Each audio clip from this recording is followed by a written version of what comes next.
It's Sunday, June 30, 2024. I'm Anthony Davis. Welcome to The Weekend Show, where we make the time to discuss the news of the week. You can support my work and independent journalism at patreon.com/5Minute News. Our guest today is one of America's foremost thinkers in crisis management. She's the faculty chair of the Homeland Security and Global Health Projects at Harvard and Kennedy School of Government. She also served as President Barack Obama's Assistant Secretary for Intergovernmental Affairs at the DHS.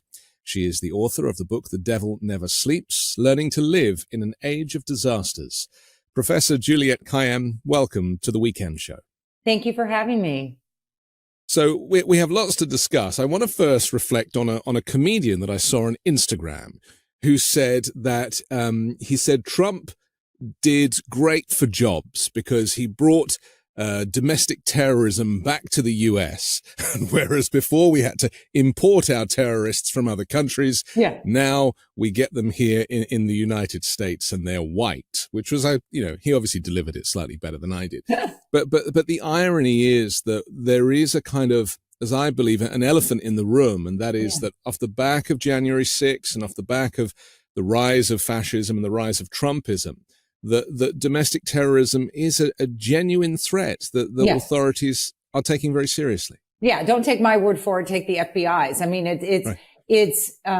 so I want to do all the caveats that are necessary, right? So the foreign terrorism threat exists, and it's probably higher than it was a year ago because of the war in Israel and between Israel and Hamas, because you just don't, people get energized and radicalized, but it's not organized. It's not, Al-Qaeda type event, but one does worry about that. And we certainly see it, on the web, in the radicalization. I think it's more likely, well, two things. One is, to get this out of the way, Hamas is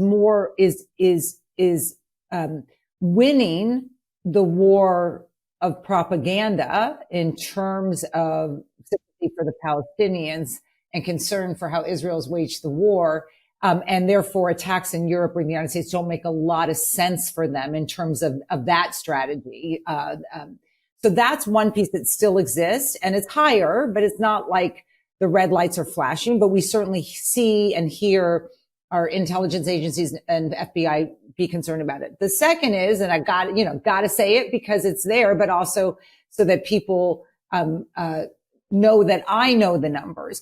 There is some percentage of left-wing violence, in particular, and violence I would describe, or terrorism, as for a political cause. It tends to be in the environmental sector, but look, we've seen it, we've addressed it, it's been condemned, and it's probably somewhere between, if the FBI is looking at domestic terrorism, probably somewhere between, 12 to 13% of the cases that they're pursuing would be left wing. So what does that leave?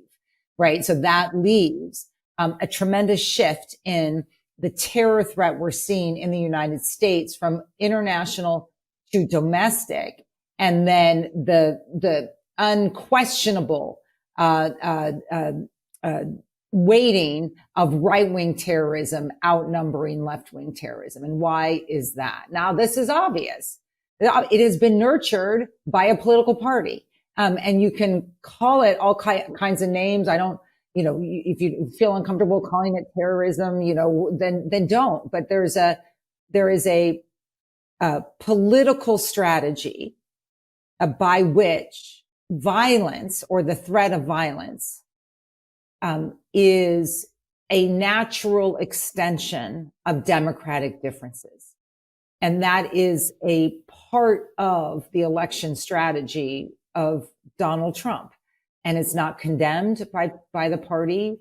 And it's not, it's barely addressed. They sort of get around that question. So that's why you're seeing it is essentially a nurturing of violence political strategy.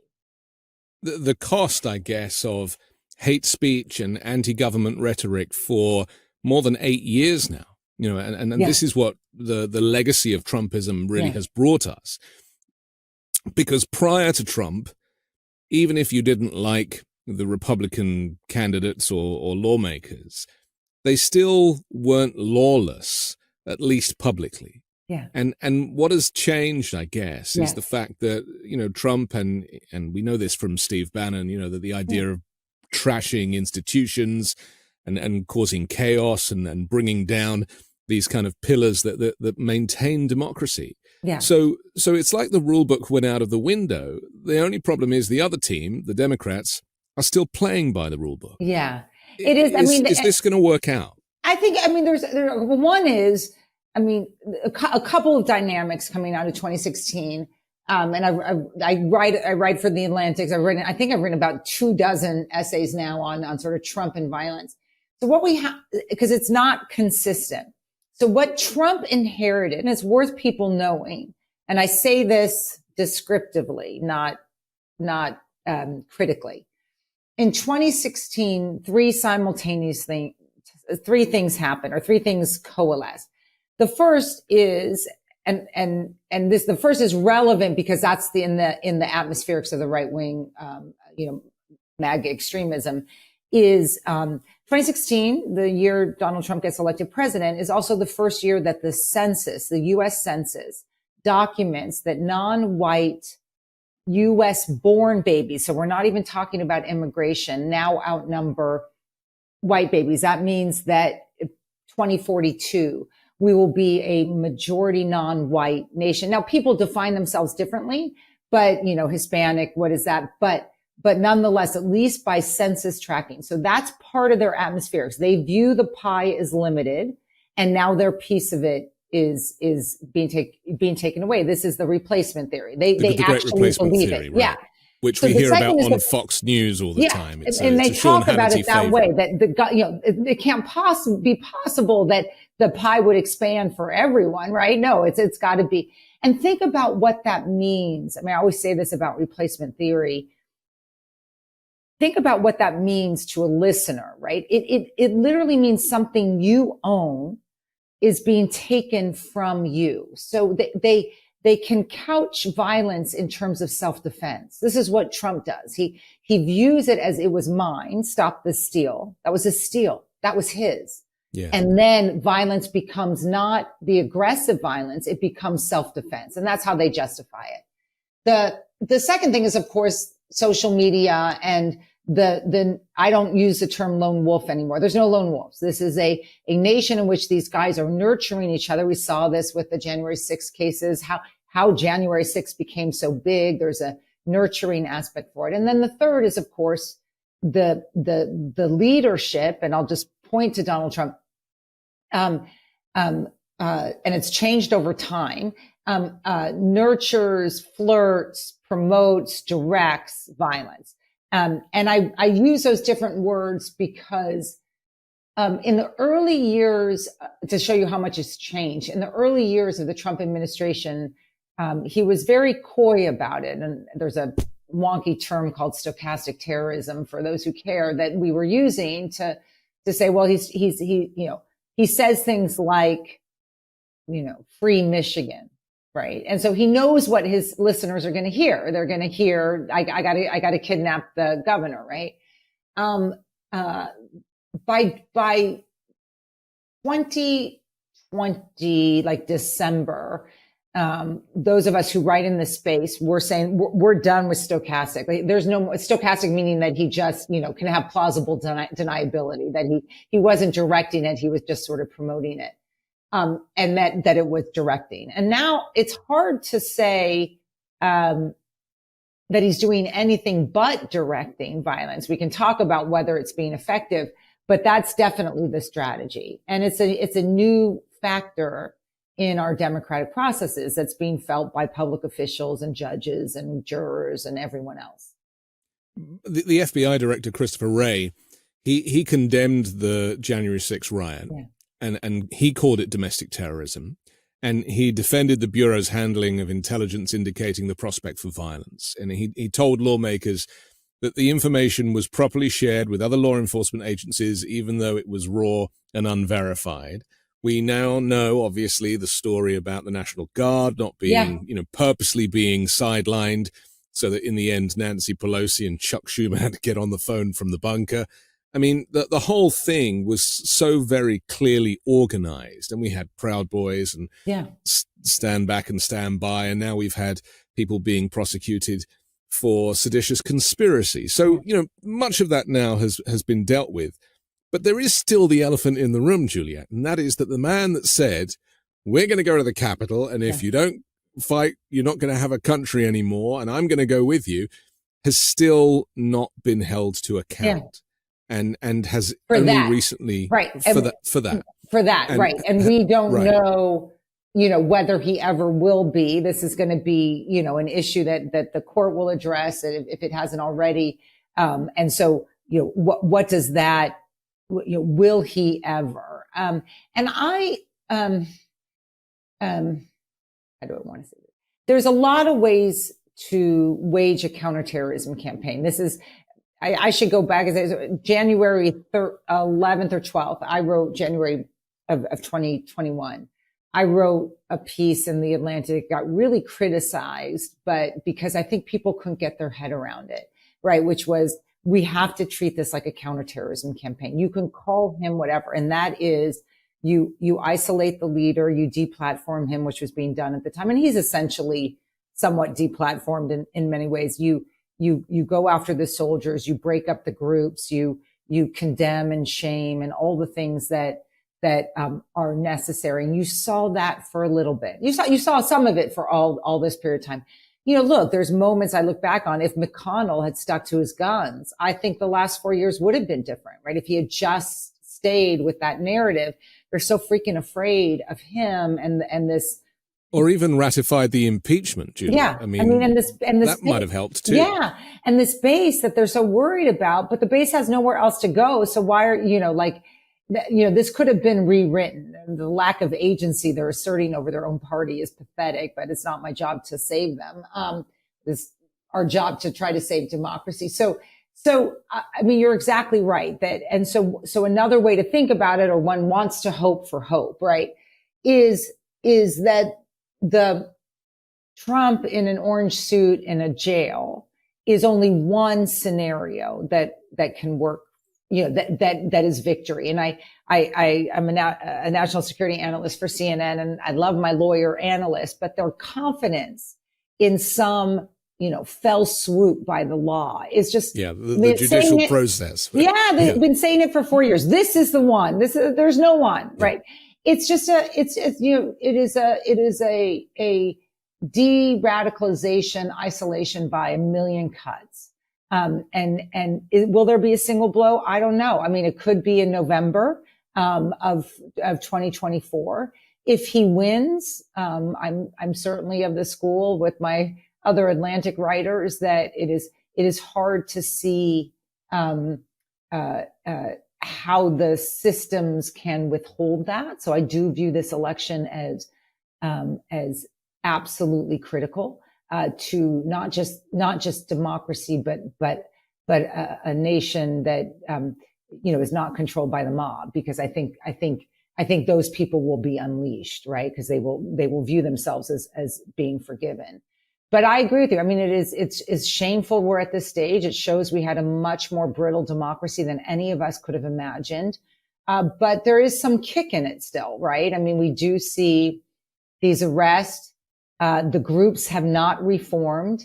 Donald Trump, despite all of his support in the party, really can't fill a room of his people. He has not been able to organize mobs or crowds around his court cases, and nor around the verdict. So, all of this will be decided in November, but, this is one side goes forward, the next side goes forward. This is, I don't want to say civil war. It's not that. It is just a consistent, attempt to denigrate what he has. And I'll just want to end with this. I think promoting violence still is hard for people to approve of, right? We see some polling, whatever. And I think reporters are getting smarter. I've seen it just more recently. I kept writing, can we stop asking whether they'll accept the election? They're not going to accept the election if Biden wins. We know that. Just stop asking. That's an easy question. They're not going to accept it. There's going to be no concession. And, if Donald Trump loses, guess what? He's running again in 2028. Trust me. But if he loses, or before that, we have to get very focused on this issue of violence rather than MAGA, right? There's a difference. And I think if we can begin to focus on that and ask questions like, if Biden wins, will you, senator who pretends like you're a rational human being, will you condemn violence, by Trump supporters? Start to get them on record. Violence doesn't poll well. But so how do you get Republican senators to break with their supreme leader? Because, this is the problem, isn't it? That they are so in the cult, or he has compromat, or he will ridicule them, or they will lose their jobs because of how he will publicly humiliate them. So that's the reason why they're sticking by him. Yeah. Because they want to be they want to back a winner. And at the moment, they're kind of working on the assumption that he's a winner, despite the fact he hasn't won anything since 2016. Yeah. And I think so. Look, this is what it is. So as a Democrat, right, it is not our job. And I always say this to my Democrat, to pay attention to these people. Honestly, they are not going to change. Like it drives, I'm on social media like you, like how many times do I have to hear the same people be like, can you believe that Marco Rubio or Ted Cruz? It's like, I kind of can, because they've been doing it for 8 years or however long they've been doing it for. So like, the surprise factor, the outrage factor isn't working, right? What is going to work is he has to lose, and he has to lose so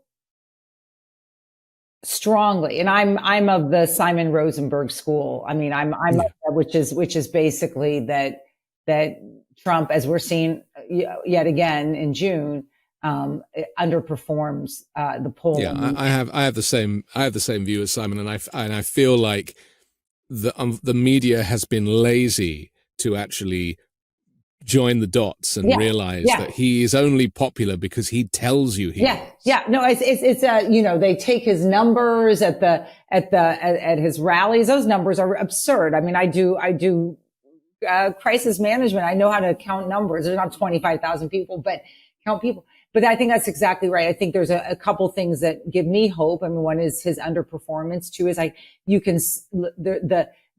the energy, whatever the media wants to say about Biden, the energy is on the Democrat side. It's not on the Republican side. And I think as a mother and a mother of a daughter, none of this polling, although there's a new story this week about the post-Roe vote, none of this polling is picking up the Dobbs factor. And it's decisive.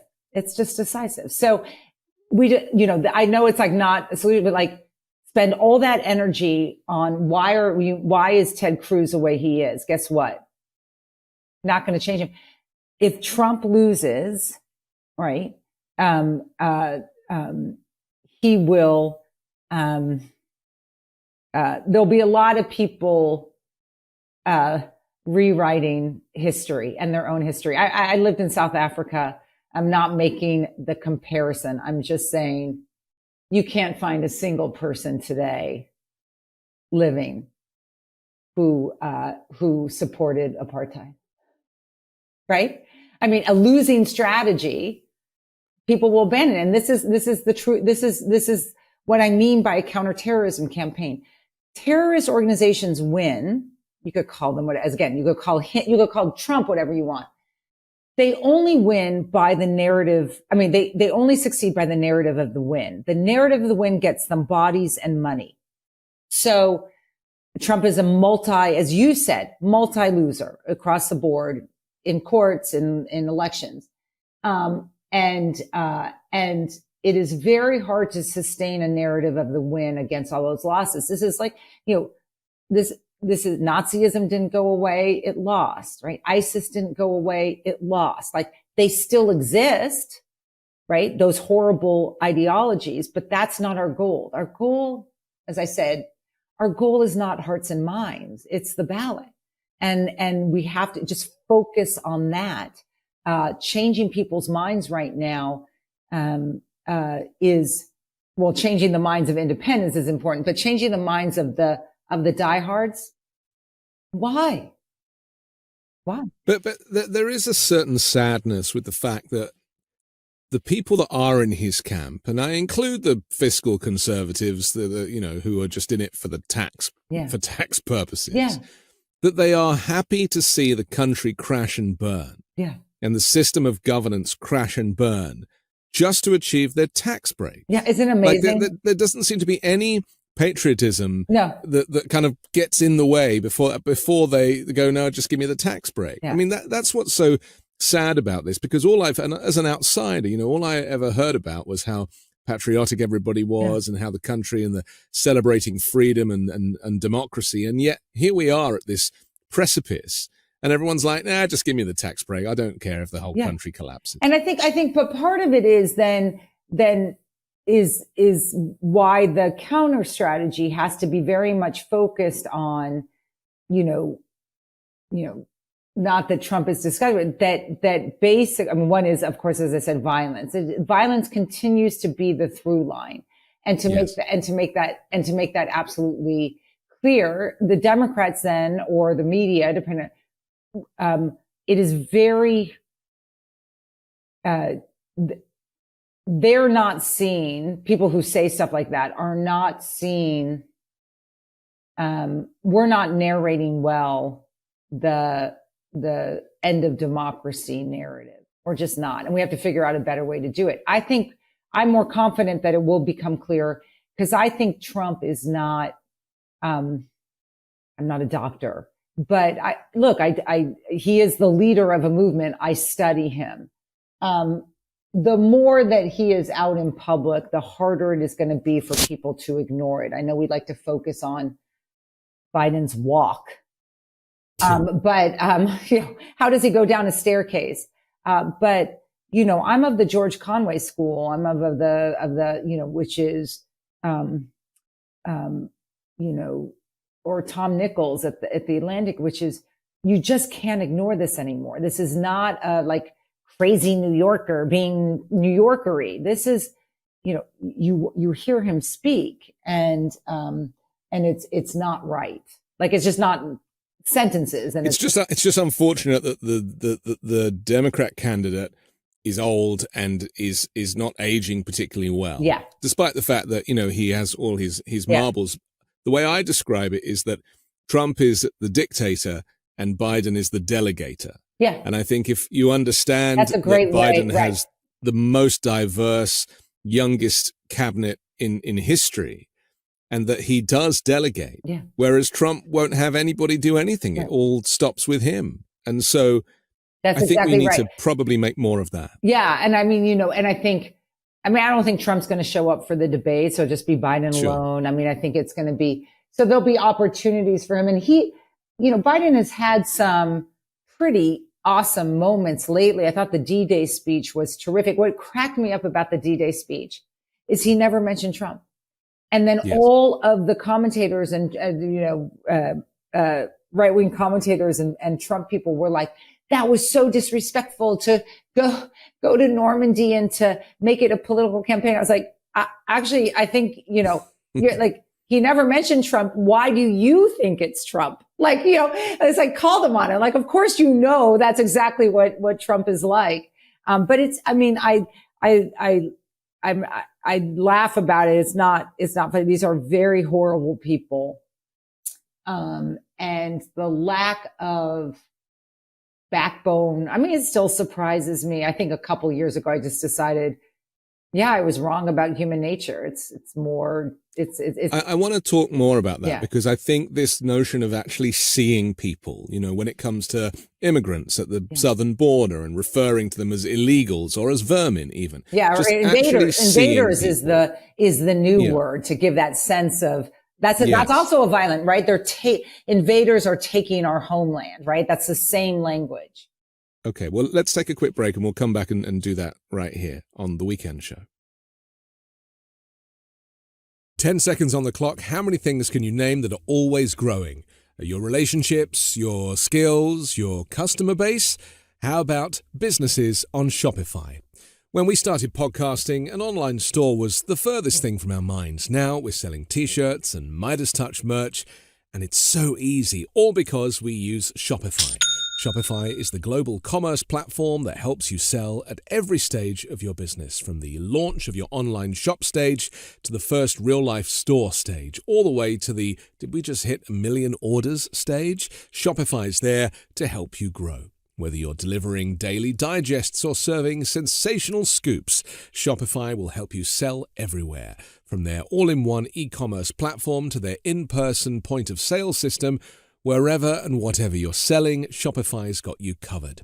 Shopify helps you turn browsers into buyers with the internet's best converting checkout, up to 36% better compared to other leading commerce platforms. And sell more with less effort thanks to Shopify Magic, your AI-powered all-star. Shopify powers 10% of all e-commerce in the US. And Shopify is the global force behind Allbirds and Rothney's and Brooklinen and millions of other entrepreneurs of every size across 175 countries. Plus, Shopify's extensive help resources are there to support your success at every step of the way, because businesses that grow, grow with Shopify. Sign up for a $1 per month trial period at shopify.com/weekend. Go to shopify.com/weekend now to grow your business no matter what stage you're in. That's shopify.com/weekend. We're back on the Weekend Show with Juliette Kayyem. I'm Anthony Davis. Donald Trump, as described by the Department of Justice, I was actually reading up on because I knew we were going to be talking, and I thought I would read up on like violent extremism and how it is defined by the DOJ. And they define homegrown violent extremists are those who encourage, endorse, condone, justify, or support the commission of a violent criminal act to achieve political, ideological, religious, social, or economic goals by a citizen or long-term resident of a Western country who has rejected Western culture, cultural values, beliefs, and norms. And then I started to kind of think, well, that's basically Donald Trump's campaign promises. Yeah. I mean, you know, when we look at Project 2025, this Heritage Foundation document, all 900 pages of it, and get into the weeds of what the plan is. And it's not like they're hiding it, Julia. I mean, you know, there's a PDF, for goodness sake. Oh, God. So, you know, for the media to have dropped the ball so much on this, I'm talking about the three major networks, the news that people might watch, and it's now left to kind of independent journalists and organizations like this to have to kind of fill in the gaps. But we're effectively, we talked about a dictator versus a delegator. You know, Donald Trump represents all of those horrific and horrendous things that, by all accounts, would make it entirely illegal for him to get a job as a teacher or as anything else. And yet, for some reason, that does not apply to the president of the United States. I mean, as I said, you know, I just think what has been surprising, and that's why I sort of criticize the lawyers with their confidence in the law, is how much of our democratic norms were custom rather than, you know, if you're the president, you just don't do this, right? So, you know, if you're the president, you don't lead an insurrection. So not surprising that the statute might not be clear on that because, you know, custom would have it that the president would not lead an insurrection, right? And so I think, and that's why the confidence in the courts, right? This like, yes, it's a big deal. He's been found guilty of a non-insurrection related crime, but does anyone think the Supreme Court is going to, solve this for Donald Trump? Or solve this for Biden or for us in the next 3 months? I don't see that. I mean, of course not. And so that's, the definition is clear of violent extremism. The actions in my mind are clear of what Donald Trump is doing, and welcomes, because that fear and anger and violence becomes both a motivating force for his people, but also is terrifying for, school committee members or whatever else. You sort of, terrify the opposition. And, but, a lot of, when I say like a lot of our norms were, because we had been so good at it for so many years, right? Yeah. They were custom. And so I don't look to the law as sort of, this is going to solve it. I look to the equivalent of a counterterrorism effort, right? That it is, why do terror groups recede? They don't die. Ideologies don't die. MAGA is not going away. As I said, if he loses, if he's alive, he's likely to run again in 2028. But you can isolate them. And that's where Republicans, failed us miserably. They could have done this. But every move is seen as a political one rather than one for the good of the country. Yeah. No, and because everything is now weaponized, that, even Joe Biden has had to kind of watch his son be criminalized for being a drug addict, for crimes that would never normally be criminalized. No. But because it's the president's son, he has to go through this process. He already lost his other son. He may lose this son to prison. Yeah. And it's at the age of 81. I mean, it's so very sad that it's shameful. I do think it is a lawless nation. I haven't seen the polling on it and stuff. And, obviously the Republicans are moving the goalpost and, somehow Donald Trump is innocent and Biden and Hunter Biden did worse. Like none of it makes sense. But I sort of wonder, both given how Biden has behaved and that hug, but also Hunter's statements. I sort of wonder,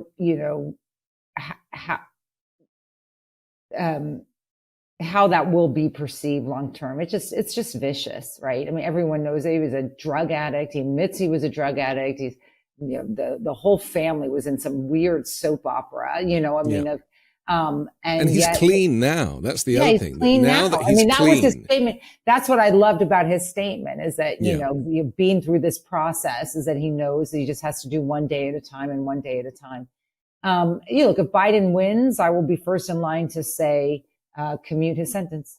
And if he loses, I will be first in line to say, commute his sentence. This to me is the mercy. Why do we give presidents that authority? Part of it is mercy, that you show mercy on your son seems very legitimate to me. Meanwhile, the list of people that Trump pardoned is pretty horrific. I mean, his son didn't kill anyone. I mean, look at Abbott in Texas. He literally commuted the sentence. Did he pardon or commute the sentence? I can't remember, of someone who killed Black Lives Matter activists. So I'm definitely hardcore on that. I mean, I accept the verdict, and then I also believe there's processes to show mercy, and this is just one of them. But look, this is not, I don't know. Maybe it's because I'm in crisis management. I sort of am off social media a little bit now, because I find it like we just got to take all that anger and all of that outrage, and because there won't be a decisive blow. There's going to be lots of blows. But I do think if Trump loses, two things will happen. One is this thing does look different. This country looks different if he's off the political stage. It just does. Because someone will emerge in the Republican Party. I don't know who it is, but someone will, denying any, there's going to be a wing that will then realize we are losing too much. The other is, and I've written about this, if Trump loses in terms of violence, the narrative Trump needs is that something was taken from him. And I do worry about the violence. It will be different than January 6th because Trump's not president, but whatever he will unleash between November 5th and January 20th. Let's talk to what you were describing that you see in social media and elsewhere. This kind of, I call it a loss of humanity and civility, where we fail to really see people. So the new victim are trans people. They're really taking the bulk of the hate speech at the moment, whereby they're almost, it's not that they're just being denied the opportunity to play in sport, which is obviously an open debate. Yeah. But they're actually being denied the right to exist. Yeah. And historically, we've seen this through time, through the civil rights movement and everything else, how there's always a new victim for the right and the far right to focus their anger towards. And when it comes to immigration, this is obviously a real kind of hot button issue because it is one of the top, economy and immigration, I guess, is where a lot of people are making their vote decision. But the use of language, the failure to see the plight of people seeking asylum, it's got so bad that even Joe Biden has had to employ some of the Donald Trump tactics at the border in order not to solve the crisis, because I don't believe there is a crisis. I think that's a manufactured term. But just to appeal to people who might be thinking of voting for Trump because of his hardline position on immigration. Yeah.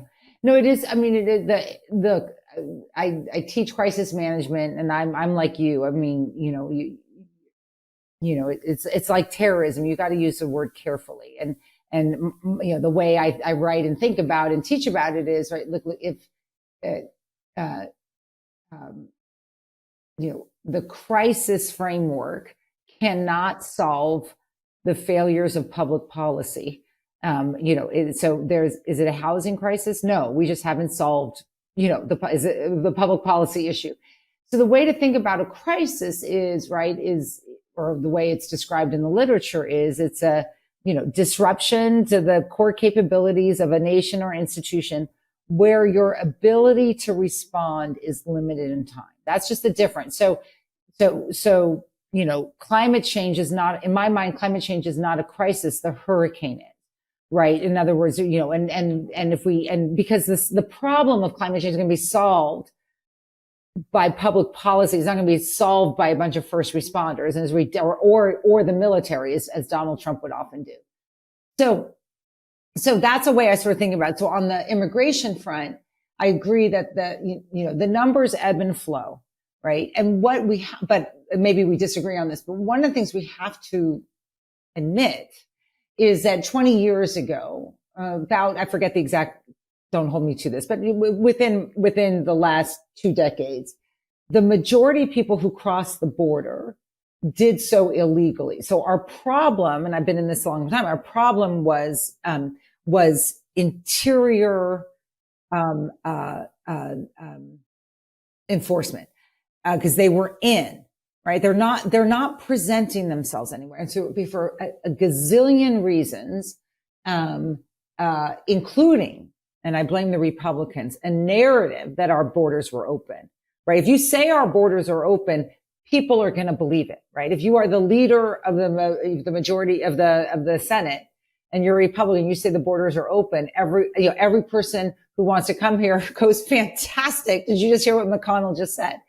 And so that put a lot of pressure on the border, and that pressure though changed. And this is, I'm very torn about this. I'm a daughter of immigrants, but the narrative of why Biden would have looked at this particular issue as compared to others is what happened was that those numbers change, and that the vast majority of people who come over the border now present themselves as asylum seekers. And then if you say, well, if they present themselves, then the law should allow it, is belied by what we know happened, which is it's just being used. And you could say everyone should get a hearing, which is generally true if they make it over. It's the hearing's 3 years from now because of our capacity. So that's their argument. The numbers, in terms of people presenting themselves for asylum, support their argument that this piece of it needs to be tightened up. I don't love it either, but and that what you then do is a combination of, then you move to a lawful immigration, an immigration system that ups our numbers of lawful immigration on steroids, because we can sustain it. We have no unemployment. I talk to governors all the time because I do crisis management. They're like, you know what we want about this immigration influx? We want work visas, Republican and Democratic governors. Yeah. Because no one is picking up the trash. No one is doing X, Y, and Z. No one will take these jobs. Right. This would be a win-win for everyone. So I think there's ways that we can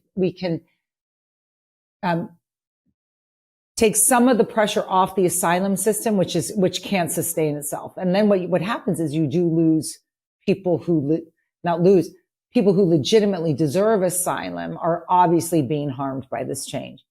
And then you up the lawful. But that's a public policy problem. That's not a crisis. Like we know exactly what we need to do. And it's just people are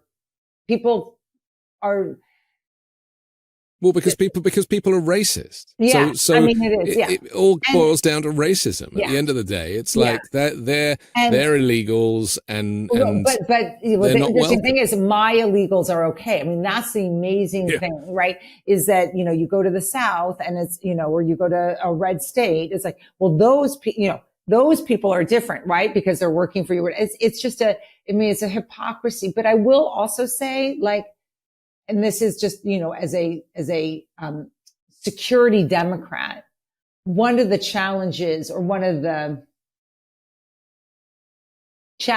guess I would say, for the more progressive side of the party, I thought I was progressive till I met my kids, right? I thought I was, there, but is what are the limiting principles, right? I mean, in other words, if people throw, Biden's for open borders or the party's for open borders, can we come up with a few limiting principles to that, right? Rather than, we are a country that accepts asylum seekers. Yes, we are. But it isn't true, though, is it? No, I know that.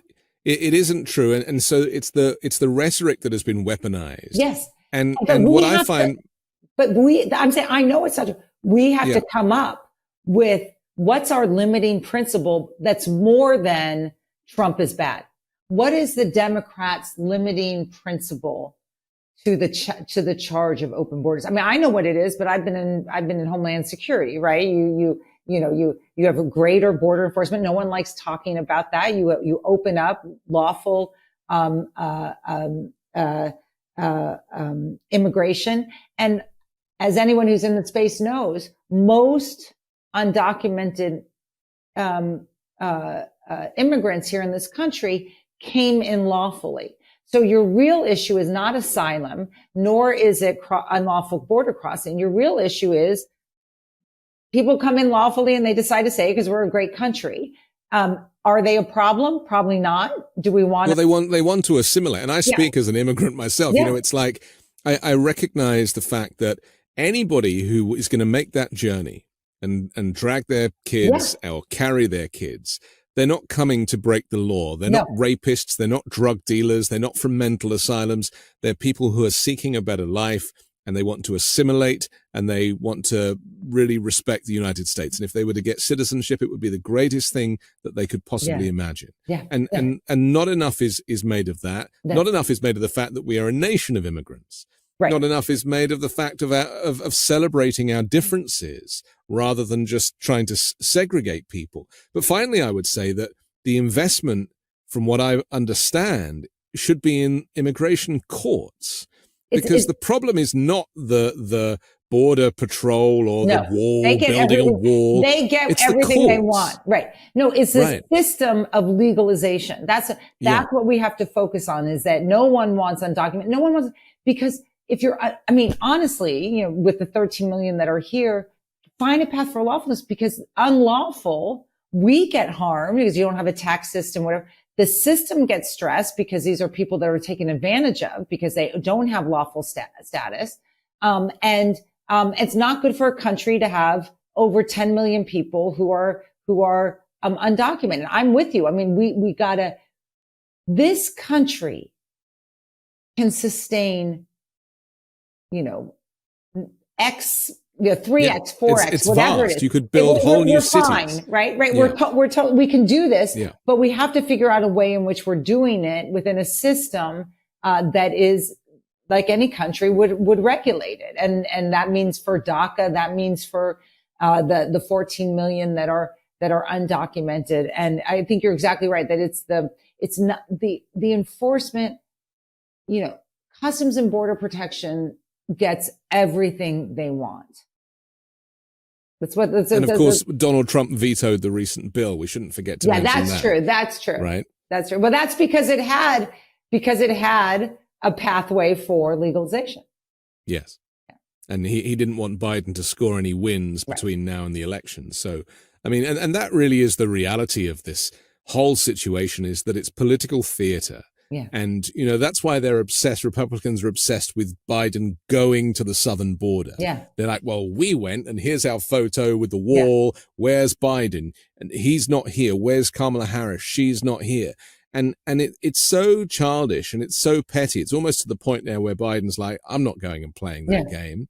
But unfortunately, the media run with it and it becomes a story when, in fact, the focus should be on the humanity of this situation. Yeah. And that every country has, especially, countries that have multiple land borders, they have problems with immigration. Yeah, that's exactly right. I mean, it's like we're not that unique. We're unique in the sense like we're actually because of our uniqueness, we're better off because we can absorb lots of influxes. I mean, it's just, this is the problem that England is having. I mean, the Conservative government there is talking about sending people to Rwanda. Oh my God. I was in England. It's the darkest rhetoric. It is. I literally was like watching BBC, just like this is an aside. And I'm watching BBC and they're explaining this plan coming out of the government. I'm like you literally cannot believe it. You're like, what? What was that? Yeah. So let's talk about how people are taking matters into their own hands regarding this, because there is a very large proportion of Americans who have this kind of libertarian thinking. They live in isolated areas, which invariably are food deserts, so they're not getting nutrition. No one's really looking out for them. The local police force is many miles away, and ambulance is so. And that's the issue with the landmass, isn't it? Yes, we can absorb immigrants by nature of our scale, but really people do live in very isolated ways, outside of the coasts. I mean, there are interesting stories about people hearing this rhetoric about immigration and wanting to do something about it, the hateful language that Donald Trump uses. We had that guy, do you remember in 2022, the guy who tried to breach the FBI office in Cincinnati, who was killed by police after he fled the scene and in a rural part of the state. And, I do think that just going back to homegrown terrorism, the rhetoric on immigration just plays into the fears of people who, incidentally, when asked, how does immigration affect you? Oh, it doesn't affect me, but I've heard that it's a real problem. Yeah. That's exactly right. No, it is.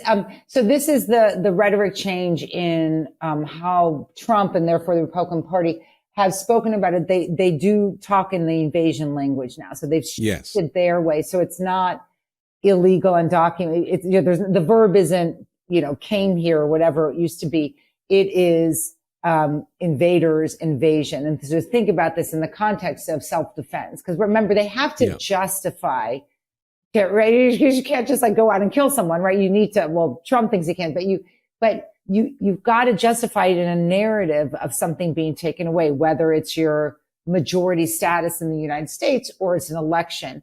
So this is the same way that the invaders, right? They're taking your house, your wife, your daughter, and it's that language of taking, when in fact, we know all the data is consistent. That immigrants contribute, even unlawful immigrants contribute more than they take once they are able to get into a process of legalization. So, I mean, it does benefit all of us. And two, their crime rates are lower. Right. They're significantly lower.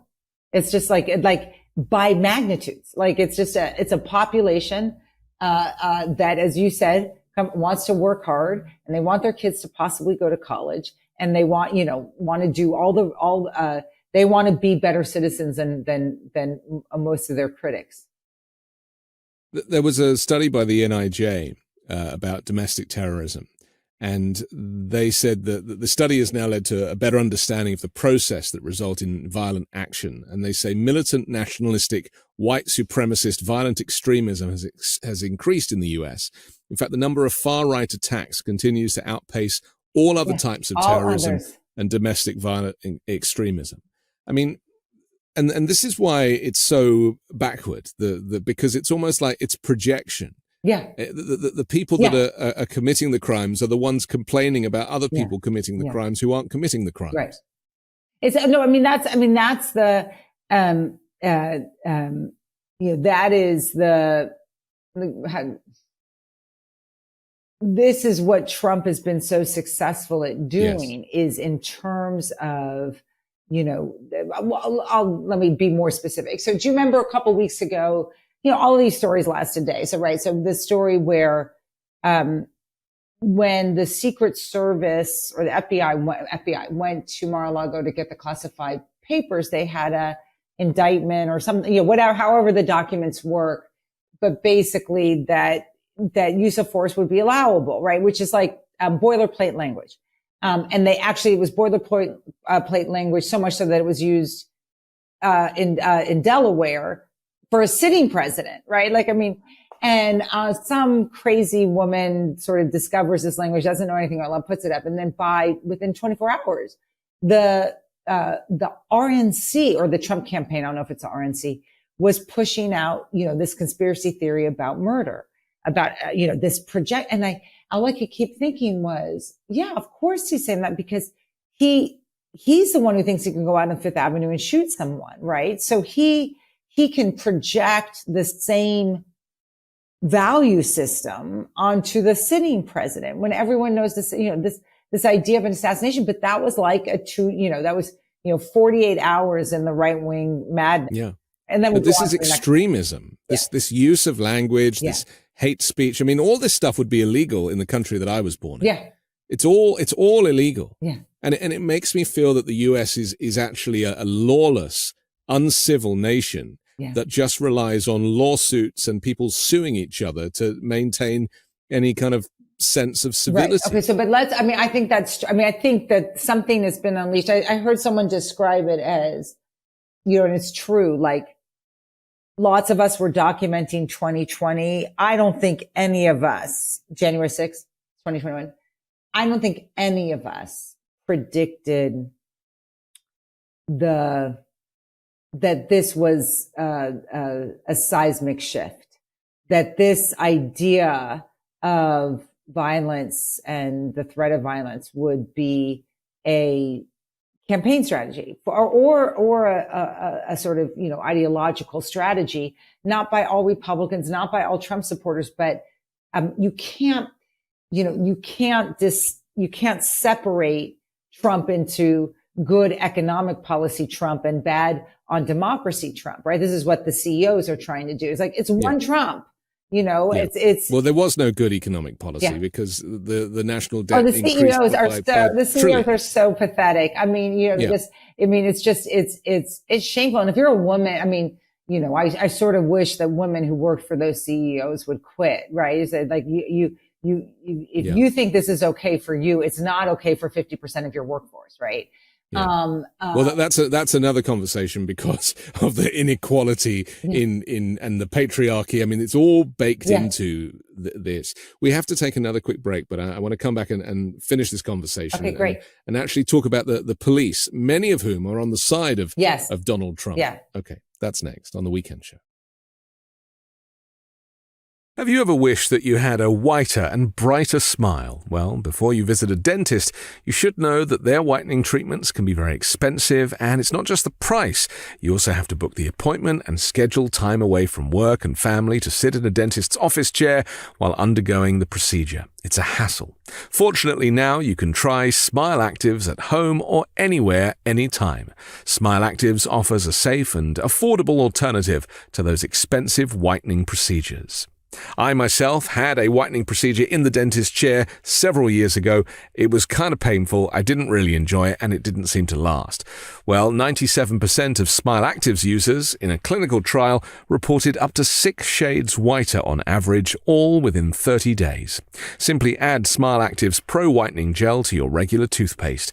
It's been formulated with polyclean technology to boost stain removal and deliver active whitening ingredients into teeth's grooves and crannies to get better whitening.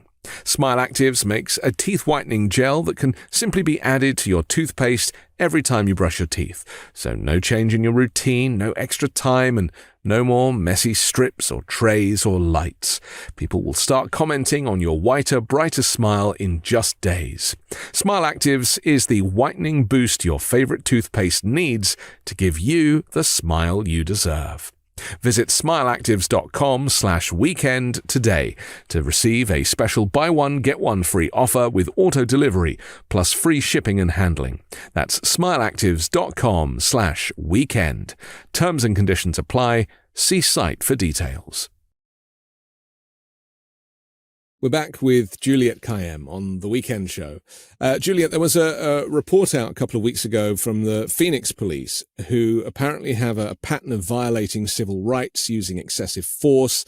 This is a Justice Department report that said police in Arizona City discriminate against Black, Hispanic, and Native American people. They found pervasive failings that have disguised and perpetuated problems for years. The problem, as I see it, is much of law enforcement are also, white nationalists who are looking for a way to kind of, play cowboys and use their guns lawfully. And then, of course, you have the unions protecting them. And you get yourself into a whole other conversation about the fact that, at what point do people go, okay, who are the goodies and who are the baddies? Yeah. No, so there's so many issues to unearth to discuss. So the first is this is now remember I said public policy versus public policy issue. We have too many goddamn police departments in this country. Why does the Uvalde school district have a police department? Like so part of it is we got to stop funding because they all get federal funding through the COPS program and various grants. Stop funding so many goddamn police departments because it's not like, Memphis police, big city departments have their problems. I get that, but you cannot raise the floor in terms of our police, in terms of policing, one jurisdiction at a time. We need to, so one is just from the, if I were queen, right? And I think about this all the time because you're like, what Ferguson, what the heck? Like, why do we have tanks? Like, part of it is just like the governance structures of these police departments make them insular because they are well armed, they're well paid, and they are in charge of their area. So that's sort of one issue. It doesn't solve all the issues.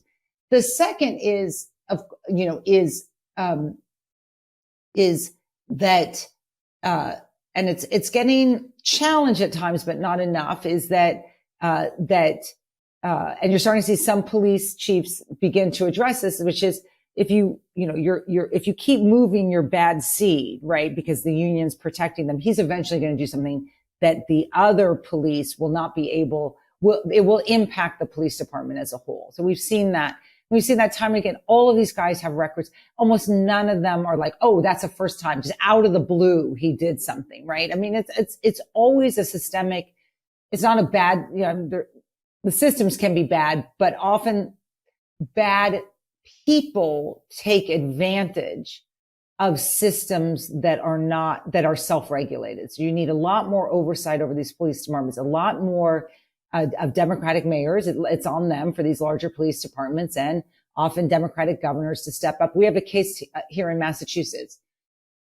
I have my opinions about it. I think the defendant is guilty. She killed her police boyfriend. But there is stuff being exposed in the text and in the case that show a sexism within the state police that's not being addressed by our female Democratic governor. So these are the kinds of things where this is, this is going to, I'm not blaming Democrats. This is going to be, Democrats need to stop letting police departments run their own shop. I mean, and you're starting to see police chiefs getting fired and stuff. As for the conservatism, okay, so I have a new goal. You remember when all the progressives started running for DA and they were going to, overturn? We need 90% of sheriffs. I want every young diverse lawyer or police officer to run for sheriff.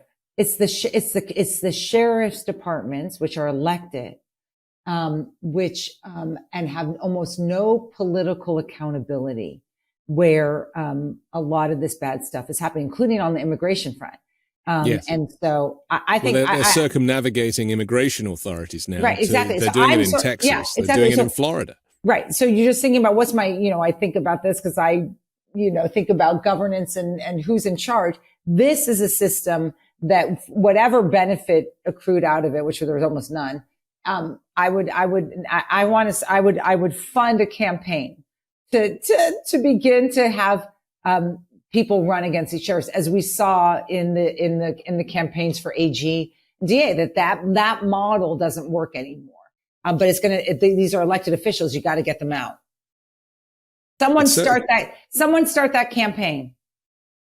It would be very useful. I think maybe just putting women in all posts would be very helpful as well. I mean, because the guys have had their chance. I know a lot of women in law enforcement who would be glad to. I should get them to run. Yeah. Yeah. And there's been some notable ones who have tried to run, like Val Demings, for example, with so much experience in law enforcement. Okay, finally, let's just talk about, I want to quote, and I would never normally quote somebody like J.D. Vance, but he's a potential VP pick for Donald Trump. And he said that he was vetted on questions that would actually disqualify Donald Trump from being a VP, let alone a P, right? He said he was asked whether he committed a crime or had ever lied. Yeah. And this, went viral online. I mean, this is the irony, just to kind of finish up. This is the irony, isn't it? That the Republicans are backing a convicted felon who I think has to surrender his firearm license if he has one, Donald Trump, and couldn't get a job working in Target, let alone working in the White House. It is this double standard. We're hearing it with the Supreme Court as well, where there's no ethics and all of those things, whereas lower judges have to stick to a very tight code. Just talk to this idea of a double standard, the kind of the white elite, invariably men who seem to time and time again just keep getting away with it. Yeah, it is. I mean, it's. I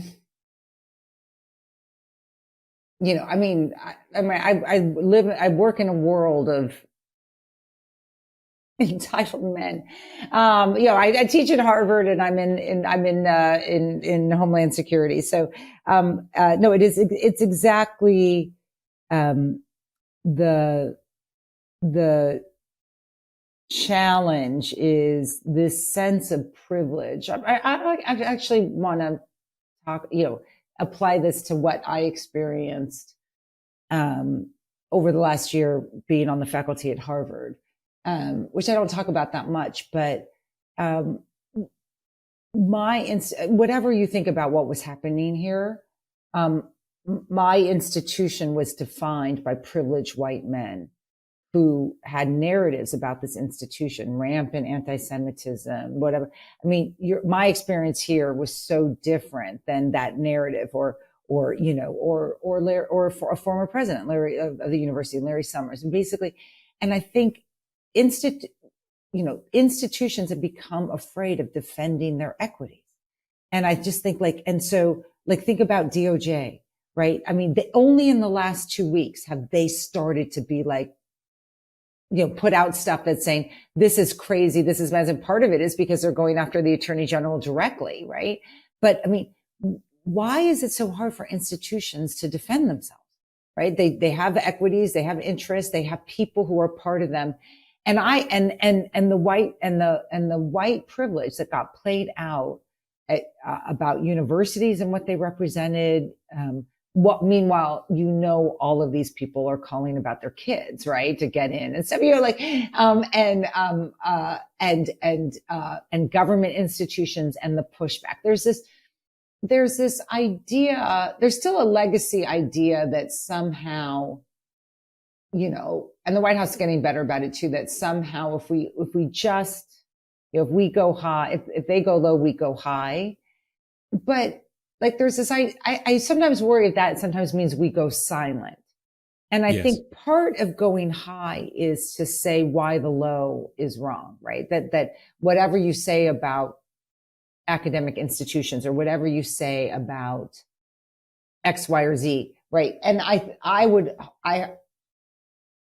to sit here and to watch, my institution, which I've committed, just to get defined by this privilege of which these were the same people who were saying free speech every single day, except for if a Palestinian student said it, and then they're all up in arms. And I think that's right. With the hypocrisy just needs to be called out. I mean, whether it's J.D. Vance or it's Bill Ackman or it's whoever, right? There's a hypocrisy. You can say it's okay to be, hypocritical if it involves Israel or if it involves becoming vice president, but it does need to be called out. Yeah. And institutions need to defend themselves. Yes. And I think also a greater understanding that political discourse is complex and there isn't always an answer. No side is necessarily right or wrong. It's the point is to actually have some depth to the understanding and the debate. Yeah. Rather than just take a position and not really know why. Yeah. Okay. I think that's exactly right. I mean, I think it's complicated, but it's not less complicated by outrage. I mean, that's my plea to people like you. We've got, it's late June. We've got how many weeks? It's like, we can win, but we're not going to win through outrage, right? I mean, that's not going to, it's going to be that we assert action, our narrative. What's our narrative? And the voice. Right? Yeah. Okay. Juliette Kayyem, thank you for joining us. Thank you so much. I'm Anthony Davis. Don't forget to support me and independent journalism at patreon.com/5Minute News. Catch me on the 5 Minute News YouTube channel and join me next week with a brand new special guest and more factual news to discuss on the 5 Minute News Weekend Show with Midas Touch.